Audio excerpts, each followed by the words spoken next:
Hello to Miss Hussein and all of you at College Town Primary School. My name is Alistair Humphreys. I'm an adventurer and I'm also the author of The Boy Who Biked the World book, which I believe you've been reading at school. Thank you so much for reading my book. I hope it wasn't too boring. I hope, more importantly, that it's given you some good ideas for adventures of your own. Now, you've sent through some brilliant questions, really great questions. You've sent through a lot of questions, so I'm going to launch into them and I'm going to do them at speed. And to give me power, I've got my cup of coffee to give me strength. Question: if you could go to any place you've not been to, where would you go and why? I would go to Antarctica because it's the only continent I haven't been to yet. I spent years training for an expedition to the South Pole, but they're really expensive and I failed to find the sponsorship money I needed to do it, so I've never been to Antarctica.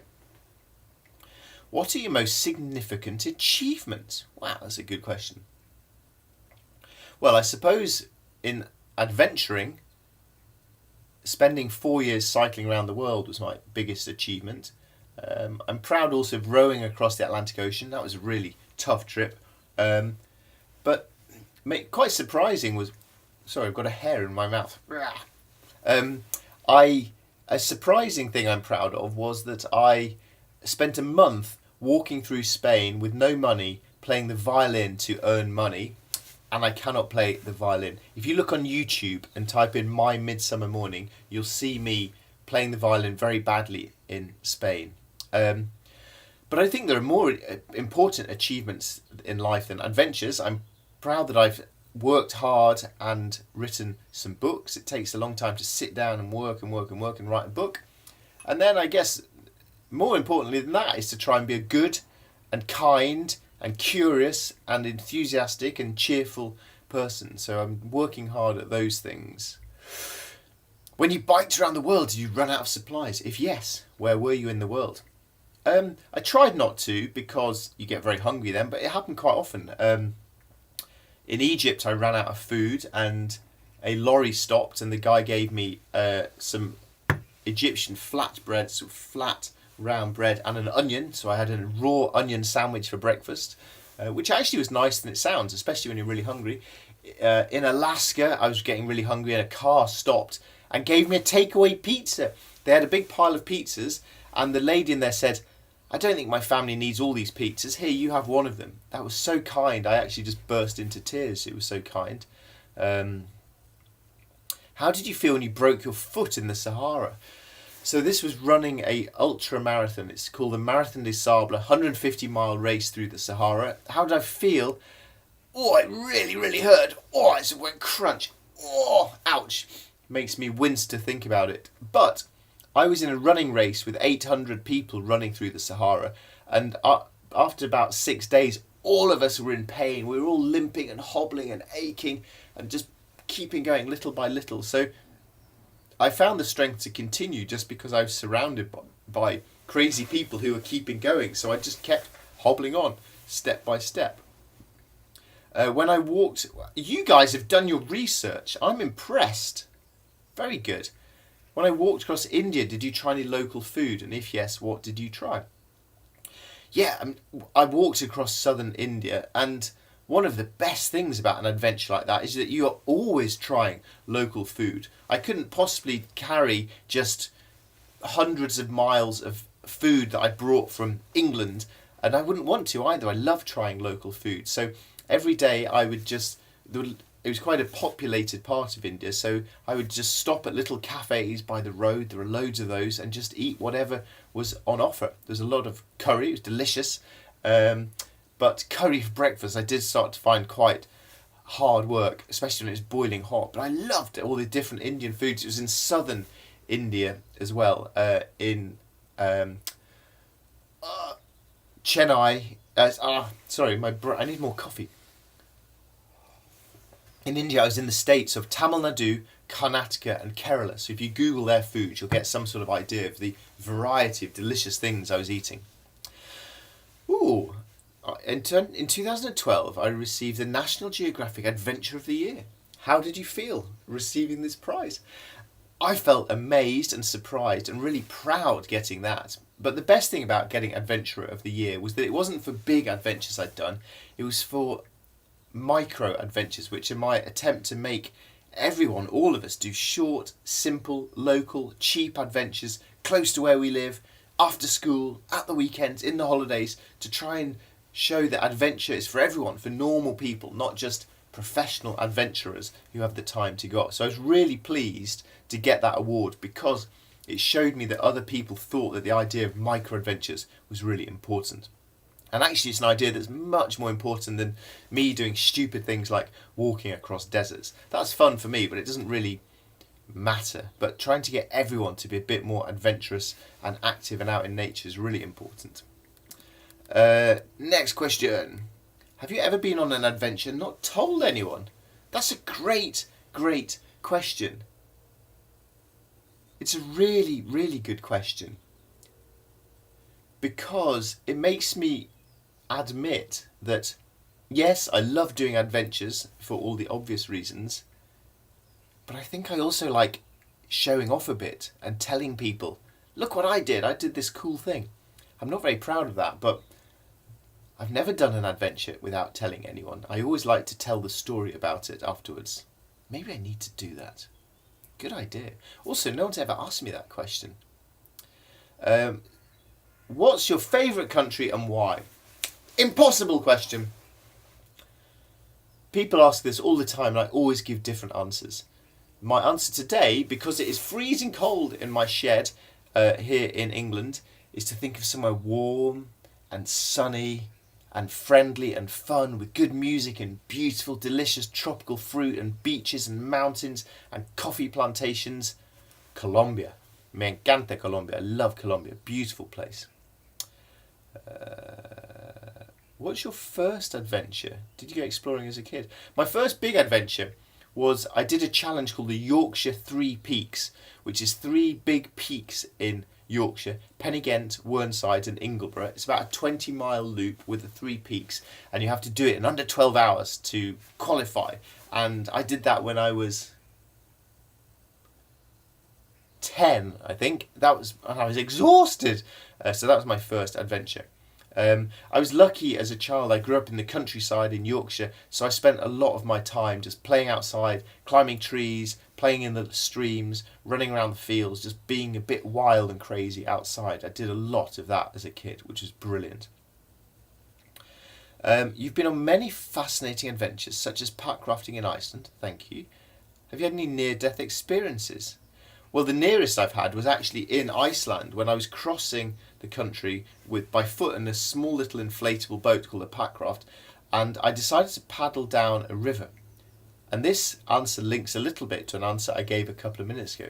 I was paddling down a really big, wide, dangerous river with lots of rapids, me and a friend and me, and at some point it started to get too dangerous. The river was too much, too many rapids and waterfalls, and we thought, oh, we can't do that. But we wanted to do it as well, and I kept looking and looking. And then, you know what I thought? Then I thought, this will look so awesome on YouTube. And then I thought, I'm going to take the risk and do it.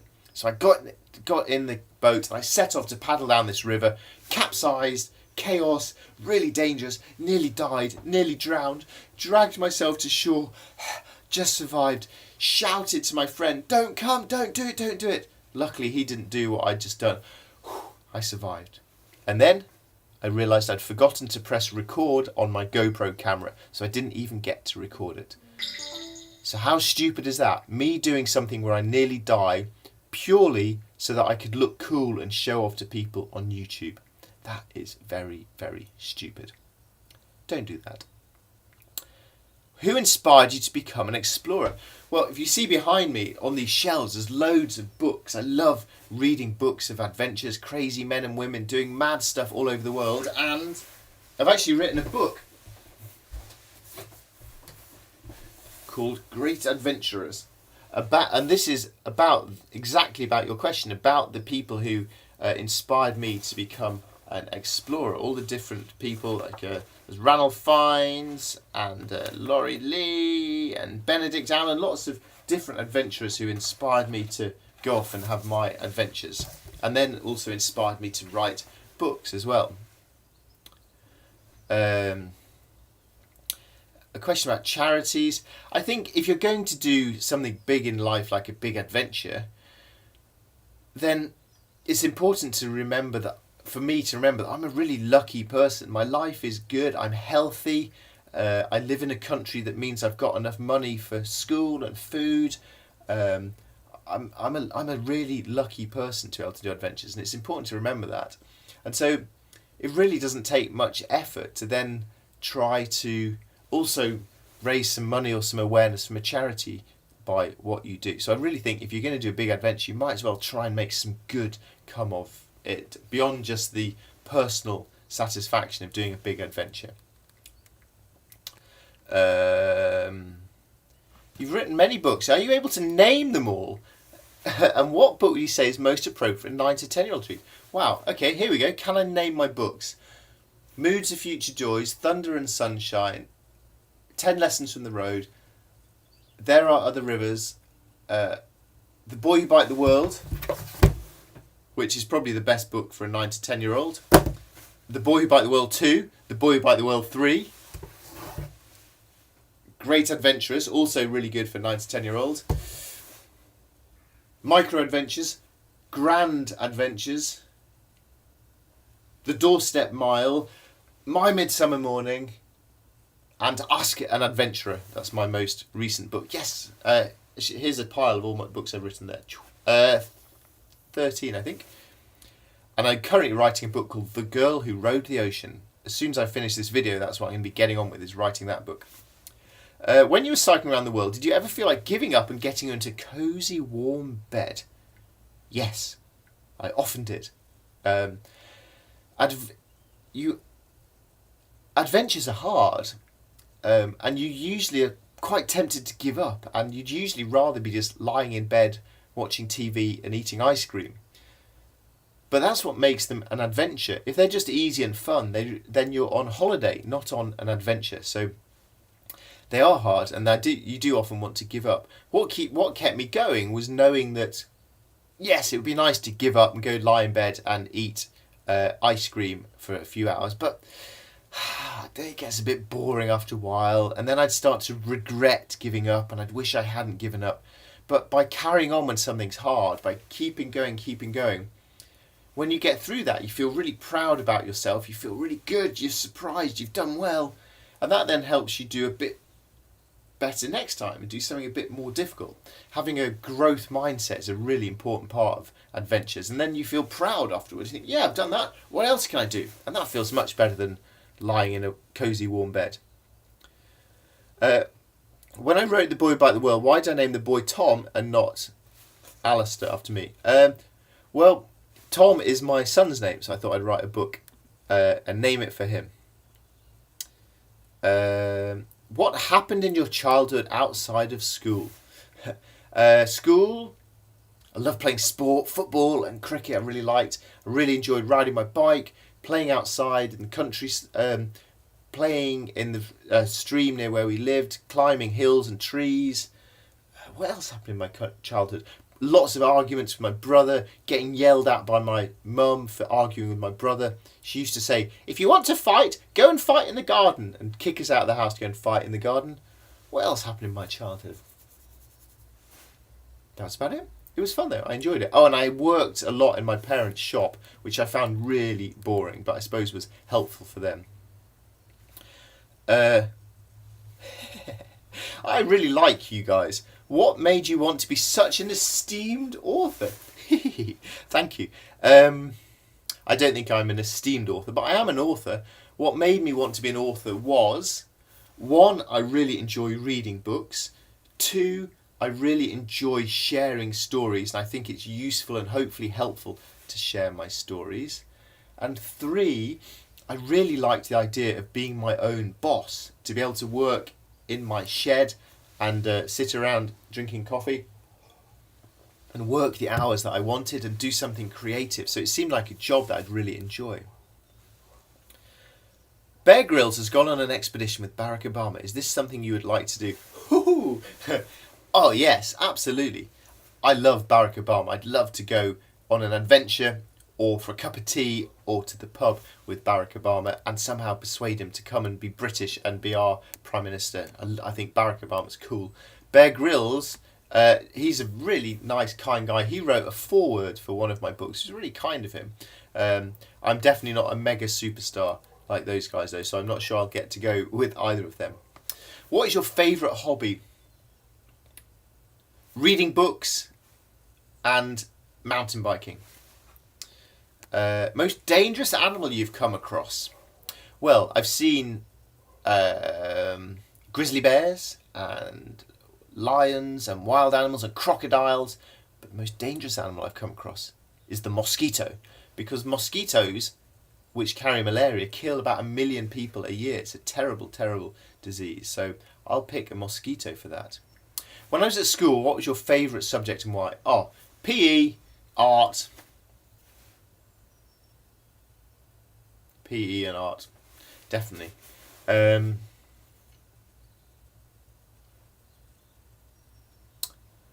What was the most dangerous adventure you've been on? I've mentioned that. Most challenging expedition. I might choose rowing the Atlantic for that because it was really, really hard to be stuck on a boat in the ocean for 45 days, rowing for 2 hours, resting for 2 hours, rowing for 2 hours, resting for 2 hours. It was exhausting and physically exhausting, but mentally exhausting. So I think that would be a really hard thing. Thinking about my favourite subjects at school, I liked all subjects really. I enjoyed science, especially experiments. I enjoyed English, but not when we were reading boring books. Really boring ones I had to do for GCSE, but fun books were good. And I enjoyed learning languages. I wish I'd paid more attention and got better at languages. I'd love to be able to speak languages really well. What's your favourite book you've written? Well, this book is my best-selling book. It's selling the most. This is the only book I've ever written which has won an award, the Stanford's Travel Writing Book of the Year.